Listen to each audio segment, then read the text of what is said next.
So guys, here it is the official unboxing of realme x50pro, the 5G phone. So if you just take off the box, so I get a small box which is a transparent case inside, and we get the phone directly inside, and it's a rusty red and the mossy green. They look brilliantly. And inside the box we do get a 65-watt super dart charger with a type C cable, and that's all what's packed in this realme x50 pro 5G version.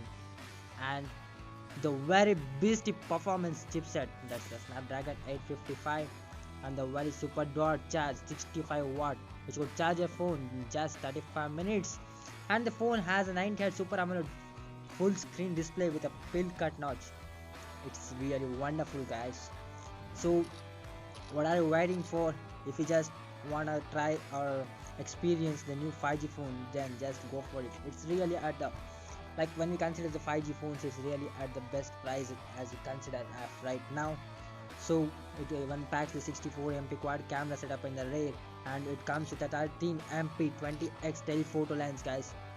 So it's brilliant, amazing. Do check it out, guys. Hoping to see you soon again. Signing off. Take care. Bye bye.